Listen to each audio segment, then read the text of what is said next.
जहां ईरान में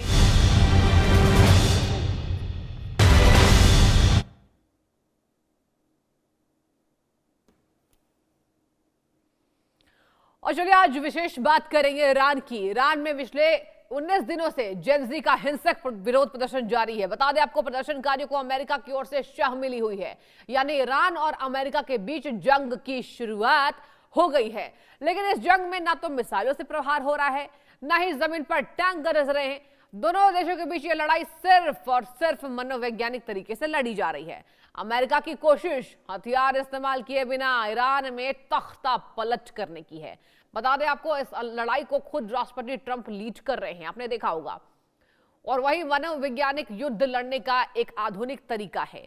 अमेरिका में मनोवैज्ञानिक युद्ध लड़ने के लिए बता दें आपको, यहां पर एक सोची समझी रणनीति बनाई जा रही है। बाकायदा स्पेशल फोर्स है और ये फोर्स दुश्मन में डर फैलाकर, गलत सूचना फैलाकर और दुश्मन सेना का मनोबल गिराकर उनके दिमाग को हाईजैक करने की कोशिश करती। सुनिए जरा।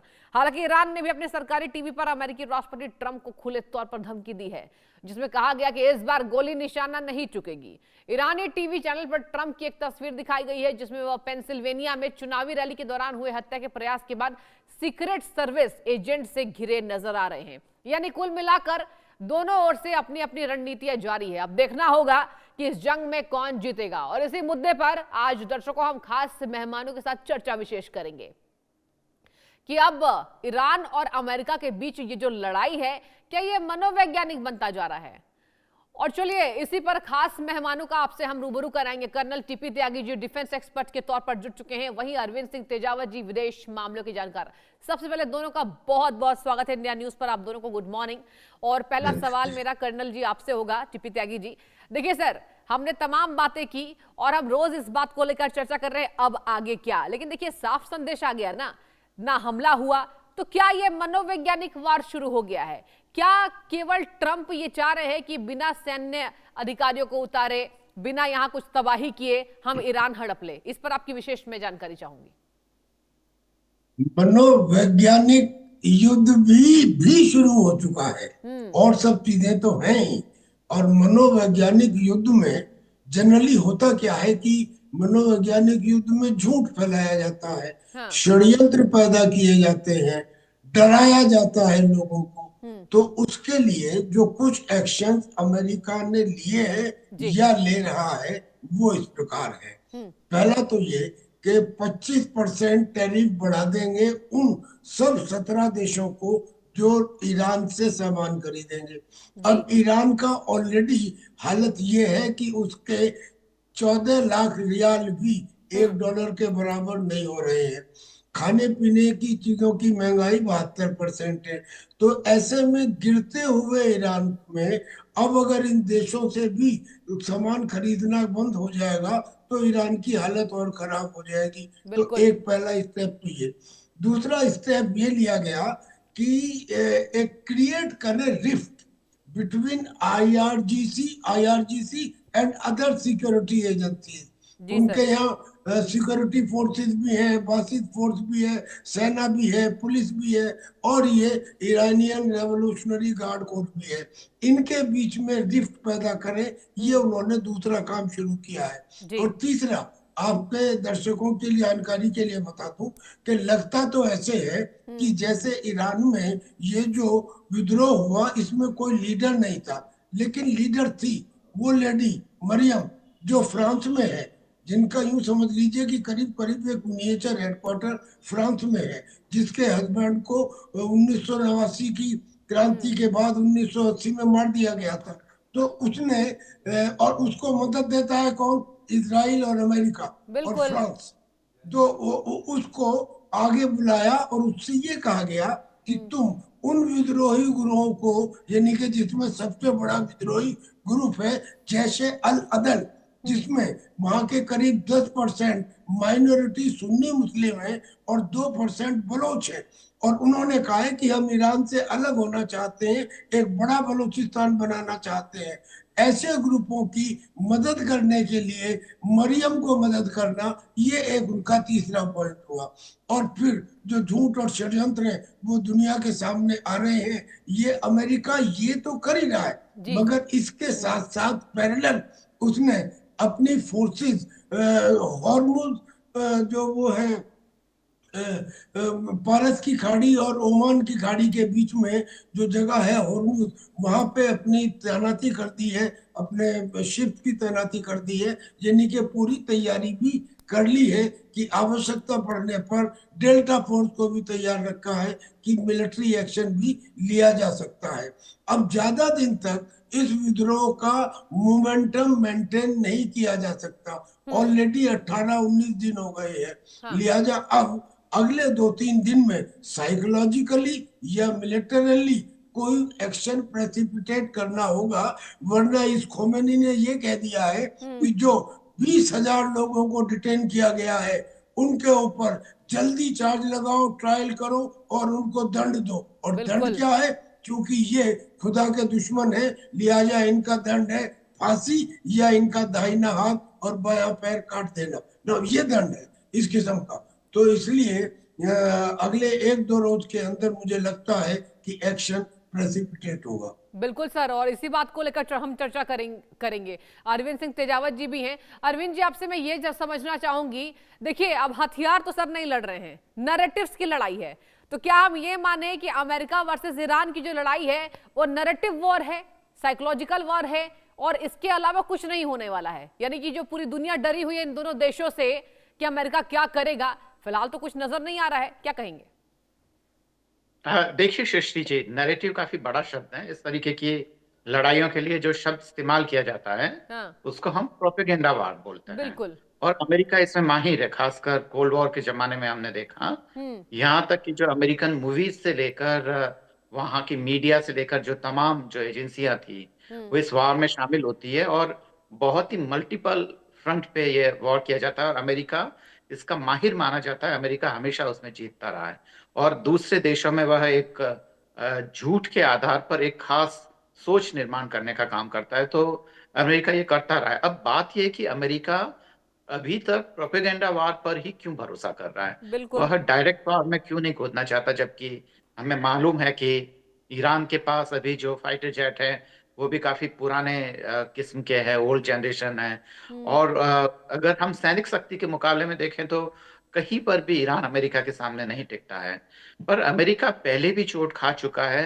वियतनाम से लेके अफगानिस्तान तक एक लंबी फहरिस्त है जहां हजारों अमेरिकी सोल्जर्स मारे गए हैं, और इसका सीधा सीधा नुकसान जो अमेरिकन को हुआ है। तो ईरान में वह कूदना नहीं चाहता है, क्योंकि अगर एक बार अमेरिका जमीन की लड़ाई पर आ गया तो ईरान के घरेलू स्तर पर तो वो लोग गुरिल्ला वार से अमेरिका को हराएंगे ही। ये पूरी जो फारस की खाड़ी जिसका जिक्र अभी त्यागी साहब ने किया है, वहां पे जो हूती के जो प्रॉक्सीज हैं, और खासकर इधर हमास के जो लड़ाके हैं या जो इराकी मिलिशिया है, ये सारे ही ईरान के जो निर्देशन में काम करते हैं। और अमेरिका पे एक जबरदस्त तरीके का चारों तरफ से हमला हो जाएगा।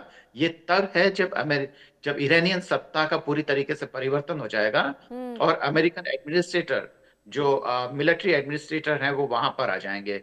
तब ये बहुत ही अमेरिका के लिए बहुत ही दुखद हालत होगी और वह उसे संभालने की हालत में नहीं रहेगा। यही कारण है कि अभी अमेरिका ने ये सोचा है कि ईरान को तोड़ा जाए, और ईरान की ये जो घरेलू राजनीति है जो अभी विद्रोह का शिकार है, असंतोष है वहां पर, तो उसका भी कहीं ना कहीं कारण अमेरिकी नीतियां ही हैं। क्योंकि अगर अमेरिका के इतने भयानक टैरिफ नहीं होते तो वहां पे महंगाई और ये जो अनरेस्ट हम देख रहे हैं वह देखने को नहीं मिलता। बिल्कुल बिल्कुल अरविंद जी, और देखिए आपने बहुत अच्छी ये जानकारी दी कि अमेरिका के खुद घर पर तो लड़ाई हो रही है और अमेरिकी इससे जूझ रहे हैं। एक बार मैं कर्नल साहब का रुख करूंगी। कर्नल जी, ये बताइए कि अगर हम बात करें, ईरान तो ये समझ रहा है ना सर, ईरान को तो साफ नजर आ रहा है कि अमेरिका उसको खुद से तोड़ना चाहता है और वहां पर सत्ता काबिज करना चाहता है। लेकिन अगर ईरान ने ये बात समझ ली है इन तमाम युद्ध के बीच में, देखिए टेंशन तो दोनों की है ना, तमाम तैयारियां ईरान भी कर रहा है कैसे अमेरिका को परास्त करे, तो सर ये तंत्र क्या ईरान के सटीक नजर आने वाले हैं अमेरिका के खिलाफ? क्योंकि देखिए जरूरी बात तो ये नहीं है ना कि अमेरिका हर युद्ध में जीतेगा या फिर अगर प्रोपेगेंडा कर रहा है तो जीतेगा। अब ईरान की मैं आपसे शक्ति इस बारे में पूछना चाहती हूं कि ईरान की अगर हम ताकतों की बात करें तो प्रोपेगेंडा वार को कितना झेल पाएगा? देखिए, ईरान भी प्रोपेगेंडा करने में कम नहीं है। हाँ। आप ये देखिए कि जब कासिम सुलेमानी को मारा गया था हाँ। 2020 में, तो ईरान ने अपनी मस्जिद के ऊपर लाल झंडा फहरा दिया कि हम इसका बदला लेंगे। क्या बदला लिया? 2 मिसाइल दागी गई इराक में अमेरिका के बेस के ऊपर, कैजुअल्टी 0। उसके बाद में जब हमास के कमांडर का तेहरान में मार दिया गया उसको मिसाइल से इसराइल के द्वारा, उसके बाद भी उन्होंने मस्जिद के ऊपर लाल झंडा लगा दिया। जी। ऐसे ही जब उनके प्रेसिडेंट पहले वाले मारे गए तब भी उन्होंने लगा दिया। और अब 12 दिन का जो ये युद्ध हुआ था, उस युद्ध में भी उसने यही काम किया, यानी कि धमकी देता रहा, लेकिन उसकी धमकियों का रिजल्ट कुछ नहीं हुआ। उसने कतर में अमेरिका के मिलिट्री बेस पे हमला किया, जिसमें कैजुअल्टी 0। ऐसा लगा जैसे कि वो एक फिक्स्ड मैच था। तो प्रोपेगेंडा में ये भी कम नहीं है। लेकिन अमेरिका जो पीछे हट रहा है या एकदम अभी एक्शन नहीं लिया है, उसका कारण ये नहीं है कि ईरान में ताकत है। ईरान में ताकत नहीं है अमेरिका के मुकाबले, लेकिन रेमिफिकेशन ज्यादा है। कैसे? ईरान के चारों तरफ सीरिया है, कतर है, कुवैत है, सऊदी अरेबिया है, यूनाइटेड अरब एमिरेट्स है, और इन सब जगह अमेरिका के मिलिट्री बेसिस हैं। और उन बेसिस पे बहुत ज्यादा नहीं, 5,000, 7,000, 3,000 ऐसे करके अमेरिका के ट्रुप से, बेशक वहां पे F-35 वगैरह होंगे। लेकिन ईरान ने ये कहा है कि अगर मेरे ऊपर हमला हुआ तो मैं इन देशों में अमेरिका के बेसिस पे हमला करूंगा। अगर अमेरिका के उन बेसिस के ऊपर ईरान हमला करता है तो इसका मतलब क्या हो गया कि पूरे मिडिल ईस्ट के अंदर ये जो युद्ध है ये फैल गया। तो फिर उस युद्ध को समेटना मुश्किल हो जाएगा।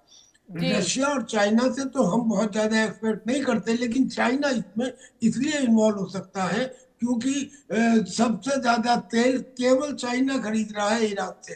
सर, ये आपने सबसे अच्छी बात कही है, और मैं आपसे इसी पर एक और छोटा सवाल बस लूंगी, फिर लौटूंगी अरविंद जी के पास।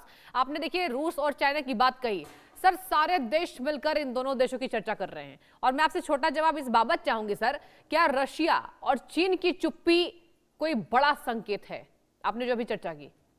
जी हाँ, बिल्कुल। आपको कुछ पता नहीं कि पर्दे के पीछे क्या होता है। सुपर पावर्स ने अपनी एग्जिस्टेंस बनाने के लिए क्या गारंटी है कि ये समझौता ना कर लिया हो, टैसिट अप्रूवल रशिया से ये कर लिया हो कि आप इंटरवीन ना करें ईरान में, क्योंकि ईरान आतंकवाद का ऑक्टोपस है। आप यहाँ इंटरवीन ना करें, मैं ज्यादा यूक्रेन में इंटरवीन नहीं करूंगा।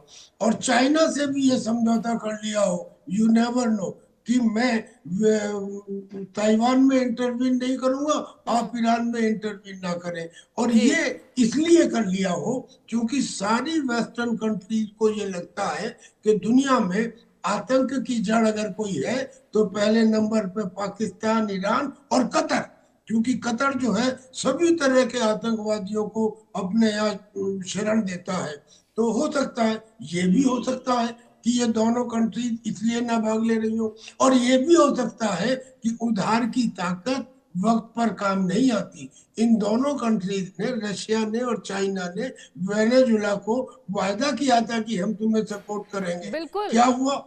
आए तो नहीं, कोई सपोर्ट नहीं मिला। ठीक है सर, एक बार मैं अरविंद जी का रुख करूंगी। अरविंद जी, आपसे ये समझना चाहूंगी, देखिए ये जो आप देख रहे हैं कि कोल्ड वॉर 2.0 की शुरुआत हुई है, जहां आपने साफ तौर पर कहा कि यहां प्रोपेगेंडा वॉर की शुरुआत हुई है। तो सर मैं आपसे ये समझना चाहूंगी, आप विदेश मामलों के जानकार है, अच्छी नजर रखते हैं, अब इस कोल्ड वॉर में, प्रोपेगेंडा वॉर में कितना लंबा असर पड़ेगा दुनिया के तमाम देशों में, क्या लगता है?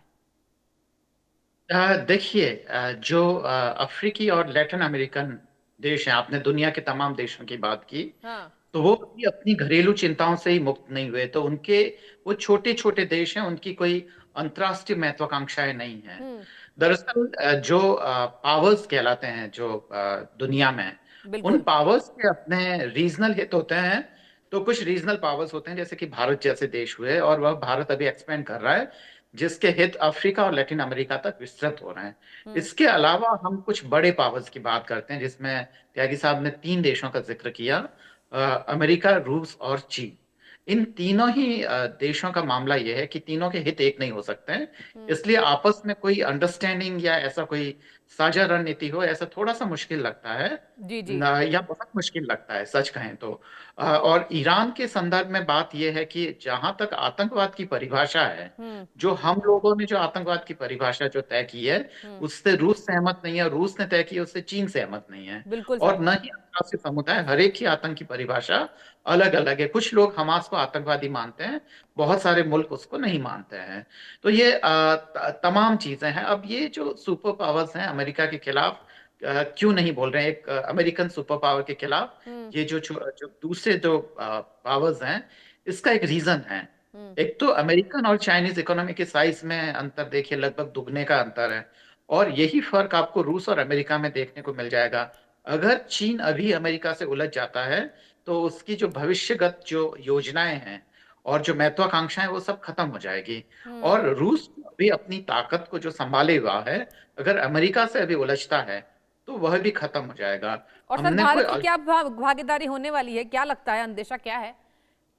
देखिए, भारत का अगर आप इसको मेरी व्यक्तिगत राय लीजिएगा, भारत ने काफी लंबे 3-4 डिकेड से काफी गलतियां की है। और हाँ। वो गलतियां ये की है कि अमेरिका के खेमे में, या अमेरिका से उसको उम्मीद नजर आई कि अमेरिका शायद भारत की तकनीकी मदद करेगा और भारत के डेवलपमेंट में एक बहुत बड़ा साझेदार होगा। हम्म। जैसा कि नहीं हुआ है, उल्टा ये हुआ है कि अमेरिका ने भारत की ऊर्जा चिंताओं को बढ़ाया है। हम्म। हम इराक से सस्ता तेल खरीद रहे थे, हम्म। 90s के डिकेड में अमेरिका वहां आ गया और भारत को वहां से निकलना पड़ा। वेनेजुएला किसी जमाने में हमारा काफी बड़ा, हम वहां से तेल खरीदते थे। वेनेजुएला में भी अमेरिका ने क्या कर दिया हमें पता है। हम्म। ईरान से हमारे संबंधों को अमेरिका ने खत्म करवाया है। हम्म। रूस से हम जो तेल खरीद रहे हैं, और आपको पता है कि भारत जैसे देश को विकास के लिए ऊर्जा की बेहद जबरदस्त जरूरत है। बिल्कुल और ठीक उसके बात है। बदले में, हम्म। जी बिल्कुल सृष्टि जी, उसके बदले में वह हमें छोटे छोटे टुकड़े डालता रहता है। हम्म। मुझे लगता है कि भारत को भी अपनी नीतियों को एक बार वापस दोबारा से देखना चाहिए। सर सृष्टि जी। बिल्कुल सही बात, बिल्कुल सही आपने कहा कि देखिए, अगर हालांकि आपने ये व्यक्तिगत राय अपनी बताई है और ये भी बता दिया कि अमेरिका ने क्या क्या किया भारत के साथ, और हम देख भी रहे हैं ट्रंप की धमकी भी इस बीच आई कि मुझे प्रधानमंत्री को खुश करना होगा। मतलब ये तमाम बयानबाजियां भी कर रहे हैं। एक बार मैं लौटना चाहूंगी, यहाँ पर डिफेंस एक्सपर्ट के तौर पर टीपी त्यागी जी भी मौजूद हैं। सर आपसे ये समझना चाहूंगी, क्या युद्ध की परिभाषा बदलने वाली है? और हमने देखा कि देखिए, दो देशों के बीच में हमने टकराव देखे हैं, बीते कई सालों से लगातार चल रहा है, रशिया यूक्रेन चल रहा है और यहाँ पर लगातार कई देशों में टकराव है। लेकिन इस युद्ध में बहुत सारे ऐसे देश हैं जो इन्वॉल्व हैं और जाहिर सी बात है इसका व्यापक असर पड़ेगा सभी की इकोनॉमी में। आपसे मैं ये समझना चाहूंगी, क्या आने वाले समय में, यानी 2026 में ही अगर हम बात करें, तो जून जुलाई तक युद्ध की परिभाषा बदलने वाली है? क्योंकि देखिए, रुकने वाला तो नहीं दिखाई दे रहा है फिलहाल ये युद्ध, भले हम जी मनोवैज्ञानिक बात करें। जी, पहली बात तो अरविंद जी ने बिल्कुल सही कहा। हाँ। हमने अमेरिका की तरफ जो रुख किया वो हमारी गलती थी। बिल्कुल ठीक। अमेरिका की वजह से ही पूरी दुनिया के अंदर जो युद्ध हो रहे हैं वो अमेरिका की वजह से ही है। जी। अगर आप इतिहास उठा के देखें तो किन्हीं भी दो देशों में जब कोई छोटा मोटा मनमुटाव होता है, तो अमेरिका वहां जाके उन्हें समझाता है और उसके समझाने के बाद फिर उनमें मारपीट, गाली गलौज और गोलियां चलती हैं। जी। और वो गोलियां चलाने के लिए हथियार की जरूरत होती है, वो अमेरिका से खरीदते हैं। लिहाजा युद्ध कहीं भी हो अमेरिका को फायदा है और अमेरिका इसीलिए युद्ध करवाता रहता है। ये चीजें तो इनमें समझने में कोई रॉकेट साइंस नहीं थी। 1971 में हम इनका बिहेवियर देख चुके थे, 1965 में देख चुके थे, 1999 में तो इन्होंने हमारी बोफोर्स गन के लिए इजराइल के द्वारा दिए गए एक कंपोनेंट को देने से मना कर दिया था। इजराइल ने इनकी परवाह किए बगैर हमें दिया। तो इसलिए एक बात बिल्कुल 100% सही है कि हमें अब जो हम इनसे 13% अपना तेल खरीद रहे हैं अपनी टोटल रिक्वायरमेंट अमेरिका से, मैं कहता हूँ बजाय खुद एक्शन लेना चाहिए, हमें बंद कर देना चाहिए इनसे लेना, चाहे कहीं से ले, इनसे लेना बंद करें। दूसरी बात, युद्ध की परिभाषा बिल्कुल बदल रही है जी। मैं 1971 की लड़ाई का एक वीर चक्र प्राप्त ऑफिसर हूँ। उन दिनों में टैंकों से, तोपों से, असॉल्ट राइफल से, मीडियम मशीन गन से, मोर्टार से, उनसे लड़ाई होती थी। आज की तारीख में क्या हो गया कि मिसाइल से, ड्रोन से लड़ाई होने लगी। लेकिन ये भी अब सुपरसीड होते जा रहे हैं। आने वाले समय के अंदर अब या तो डायरेक्टेड एनर्जी वेपन्स होंगे या स्पेस वार होगा या साइबर वारफेयर होगा। अब जैसे ईरान के अंदर जब ये चल रहा है और जब उन्होंने इंटरनेट कनेक्शन बंद किया जी तो सर। स्टारलिंक के एंटीना प्रोवाइड किए जाने लगे CIA के द्वारा और मोसाद के द्वारा, जो प्रोटेस्टर्स थे। और ठीक है उधर सर। एलन मस्क ने ये कह दिया कि मैं अपनी स्टारलिंक की सर माफी सर्विस चाहूंगी, फ्री आप दोनों से माफी चाहूंगी, समय की कमी है और इसी के साथ इस चर्चा को हम यहीं पर समाप्त करते हैं। आप दोनों का बहुत शुक्रिया इंडिया न्यूज पर जुड़ने के लिए। और चलिए वक्त एक छोटे से ब्रेक का, आप देखते रहिए इंडिया न्यूज लगातार। सस्ते वाले दाल मसाले स्वाद